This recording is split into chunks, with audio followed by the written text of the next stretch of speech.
Hello kids, welcome back to RLA PE. We're going to start a new skill today. We're going to work on catching because when we're doing underhand throwing, which is the skill we've worked on the last few weeks, catching is a part of that too if you're playing a game with a partner, or it's also something that we used here in school when we were practicing underhand throwing. We're practicing tossing to a partner. So when that happens, we're also talking about catching. So that's a skill that is very closely related to underhand throwing. And so, like I usually do, I've broken it down to 3 cues for catching: bear paws, eyes on the object, and move. So let's just soak that in right there. So those are the 3 cues we're going to be thinking about as we catch objects. Real quick review: when we're doing underhand throwing, we remember that we want to face our target. We do our tick step talk.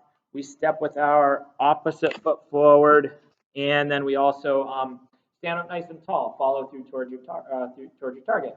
But when you're catching, when someone does throw you an object, those things you need to think about are, number one, bear paws. I always say put your bear paws out so you're ready to catch a ball. You can't make a catch with a ball with your hands by your sides or in your pockets. So your hands have to be out, ready to accept or catch a ball. So I call them bear paws and get them out. So the kids always growl at school. So bear paws is number one. Number two, keep your eyes on the object. Whatever object is flying through the air, whether it's a beanbag or a ball, make sure your eyes are on it so you're watching as it comes towards you. Okay? If you close your eyes and kind of cower, you won't know where the object is.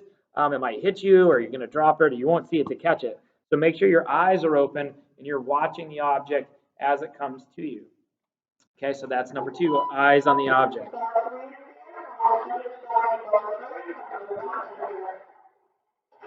Number three, move. We're going to make sure we move to wherever the object is.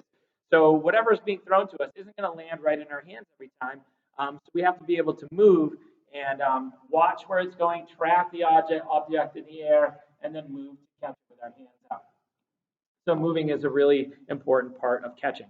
So I have a couple of pieces of equipment to work on here. So I have a bean bag or one of these success balls or even another ball. And so when you're throwing, you can either self-toss with yourself, you can throw the object to yourself, called self-tossing, or you can find a family member to toss to you. Or I'll show you another way where you can bounce an object off a ball and catch it that way.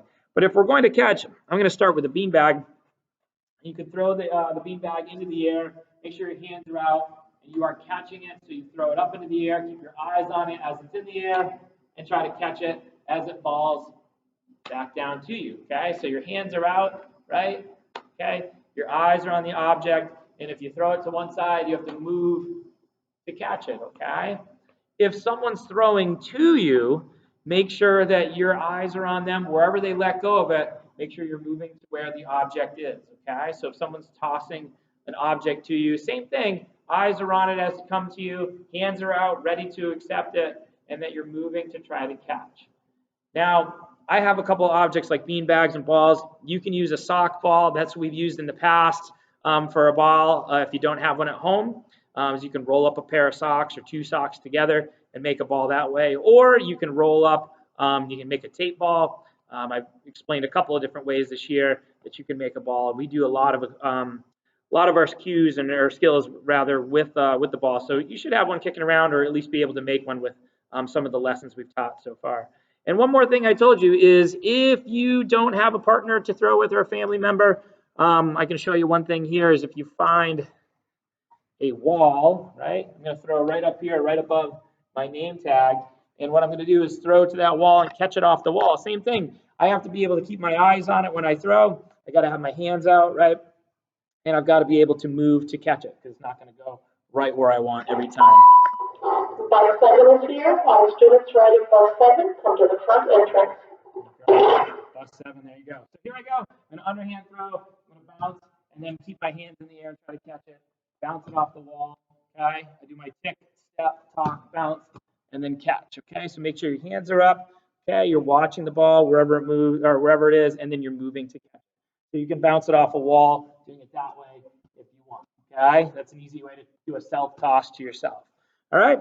So those are a couple of things that you can do to make to work on the skill of catching. I hope to see some more videos of you doing those activities with a family member, or even if you're bouncing them off the wall or throwing it to yourself in self space. Okay. So I want to see some videos of you working on that skill. Would be great.